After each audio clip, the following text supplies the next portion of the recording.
नमस्कार दोस्तों, स्वागत है आपका अपने YouTube चैनल जीरो इग्नोरेंस पर।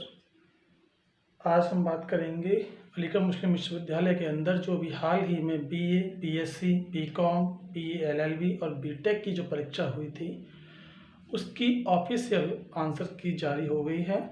तो ये अपडेट मैं आपको देने के लिए आया हूँ। आप उस आंसर की को हमारे इस चैनल के जो इस वीडियो बना रहा हूँ मैं, इस वीडियो के डिस्क्रिप्शन में एक लिंक मिलेगा आपको, जिसमें हमारे जो टेलीग्राम ग्रुप है उसका लिंक है।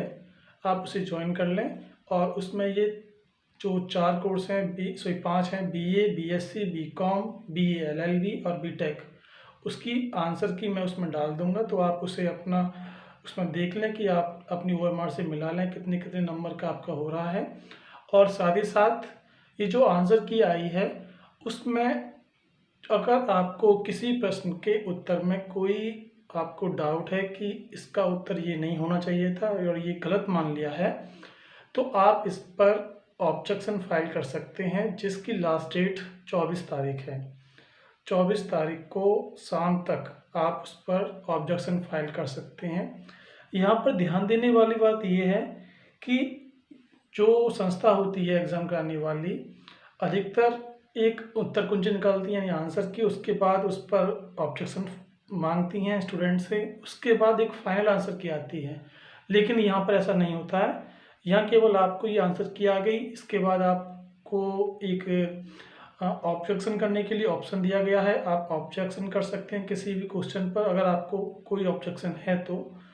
और उसके बाद में एक कमेटी गठित होगी और वो इस पर डिसीजन लेगी कि वास्तव में आपका कोई जो आपने ऑब्जेक्शन किया है वो जेन्युइन है या फिर आपने जो ऑब्जेक्शन फाइल किया है वो गलत है।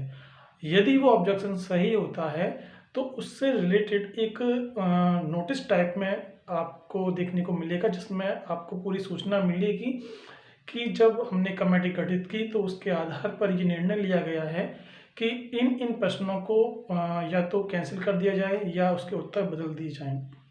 हालांकि पूरी की पूरी आंसर की एक फाइनल आंसर के तौर पर आपको देखने को नहीं मिलेगी, लेकिन जो नोटिस आएगा वो एक प्रूफ है कि आपके द्वारा ऑब्जेक्शन जो किया गया था उसको जो कमेटी है उसने सही माना है या गलत माना है। उसी के आधार पर आपका रिजल्ट बनेगा और वो रिजल्ट आपको कुछ दिनों बाद देखने को मिलेगा। ठीक है, तो ये थी आपकी ऑब्जेक्शन को लेकर के।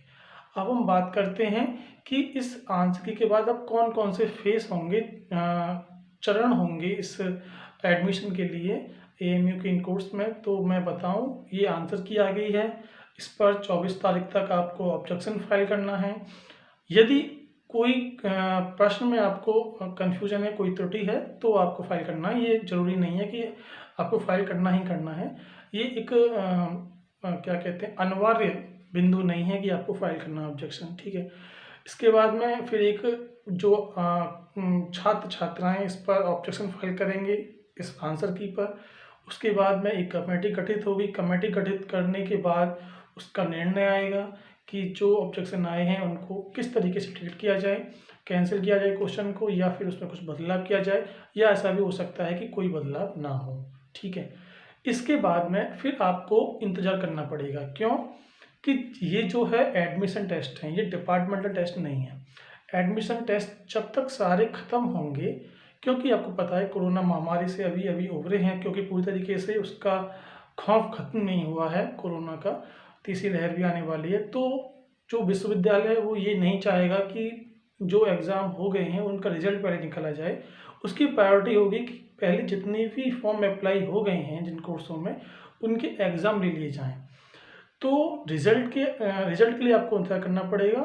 पहले ये सारे एग्ज़ाम होंगे, एडमिशन टेस्ट, फिर उसके बाद डिपार्टमेंटल टेस्ट होंगे, फिर उसके बाद में PhD के भी फॉर्म आने वाले हैं, PhD के फॉर्म आएंगे। उसी बीच में ये रिज़ल्ट अपना निकालते रहेंगे, लेकिन अभी थोड़ा सा इंतज़ार करना पड़ेगा रिज़ल्ट के लिए, जो फाइनल रिज़ल्ट होगा। ठीक है, अब उस रिज़ल्ट में भी आपको PDF फॉर्म में रिज़ल्ट मिलेगा, जिसमें आपको 2 लिस्ट देखने को मिलेंगी। एक होती है आपकी जनरल लिस्ट और उसी में आपकी सिलेक्शन में जो आते हैं स्टूडेंट उनका रोल नंबर होता है। उस रोल नंबर के आगे, अगर आपके रोल नंबर के आगे S बना हुआ है और फिर कोई अंक है जैसे 0S001, इसका मतलब आपका सिलेक्शन में हुआ है और पहली रैंक पर हुआ है। ऐसे ही अगर S002 है तो आपका दूसरी रैंक पर हुआ। इस तरीके से आप अपनी रैंक और आपका चांस मेमो में हुआ है या सिलेक्शन में हुआ है, ये आप उस रिजल्ट में देख सकते हैं।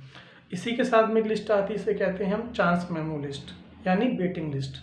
तो उसमें अगर आपका उस वाली लिस्ट में आपका रिजल्ट के टाइम पर रोल नंबर प्रदर्शित होगा तो इसका मतलब होता है कि आपका जो एडमिशन है या आपका जो रिजल्ट है वो वेटिंग में आया है और आपको इंतज़ार करना पड़ेगा कि यदि कोई सिलेक्शन वाला विद्यार्थी एडमिशन छोड़ता है तो आपका एडमिशन हो जाएगा। ठीक है, अब मैं एक बात और बता दूं कि ये जो कोर्स हैं BA, BSc, BCom, इसमें वेटिंग ज़्यादा क्लियर हो जाती हैं। सबसे ज़्यादा होती है BA में, फिर उससे थोड़ी कम BSc में, फिर उससे थोड़ी कम BCom में।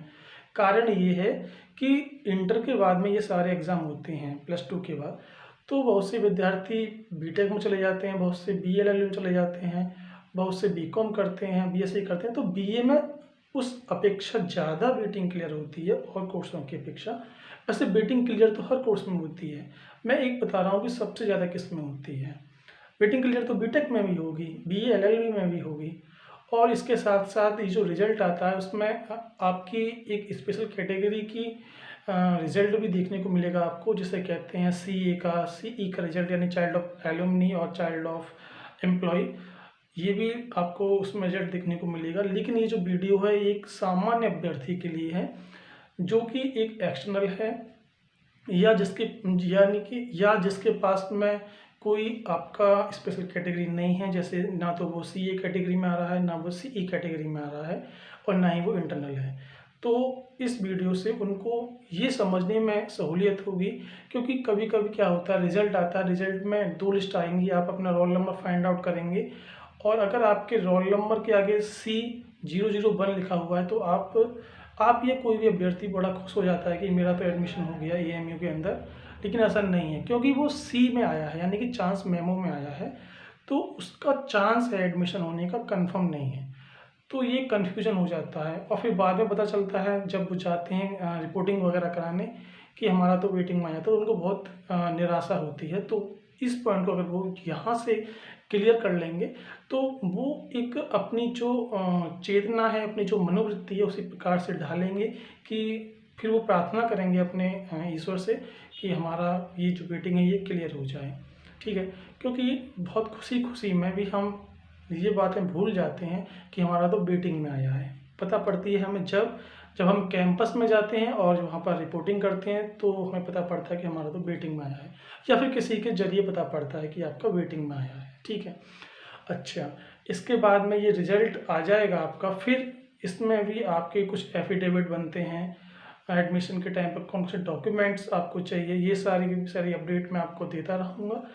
आप ऐसे ही अपडेट पाने के लिए हमारे इस चैनल के साथ जुड़े रहें और जो भी इंफॉर्मेशन होगी इस अलीगढ़ मुस्लिम विश्वविद्यालय के एडमिशन प्रोसेस से लेकर या और कोई भी अपडेट होगी वो हम आपको प्रोवाइड कराते रहेंगे, क्योंकि मैं खुद एक AMU छात्र हूँ। तो जो भी इंफॉर्मेशन दूंगा मैं वो एकदम सही और सटीक और तथ्यों के आधार पर दूंगा और अपने अनुभव के आधार पर दूंगा। जैसा कि मैं आपको अपने अनुभव से ये बता रहा हूँ कि BA में ज़्यादा वेटिंग क्लियर होती है, BSc में थोड़ी कम, BCom में थोड़ी कम, फिर BLL ऐसे ही आपका उसमें घटते हुए क्रम में वेटिंग क्लियर होती रहती हैं। ठीक है, बस आज बस इतना ही। बस मुझे ये अपडेट देनी थी कि BA, BSc, BCom, BLLB, BTech की ऑफिशियल आंसर की जारी हो गई है अलीगढ़ मुस्लिम विश्वविद्यालय की तरफ से। आप उस लिस्ट को यानी आप उस आंसर की को देखना चाहते हैं तो आप इस वीडियो के डिस्क्रिप्शन बॉक्स में अपना जो लिंक है, जो हमारा लिंक है टेलीग्राम चैनल का, उसे आप ज्वाइन कर लें। टेलीग्राम चैनल भी इसी नाम से है जिस नाम से ये यूट्यूब का चैनल है, जीरो इग्नोरेंस, जिस पर मेरा लोगो लगा हुआ है, मेरा फ़ोटो लगा हुआ है। आप उसे ज्वाइन कर लें और उसमें आपको ये 5 कोर्स की 4 सीरीज़ की आपको आंसर की देखने को मिल जाएगी। बस आज के लिए इतना ही। आप खुश रहिए, स्वस्थ रहिए और देखते रहिए हमारा इस यूट्यूब चैनल को। जब तक के लिए थैंक यू।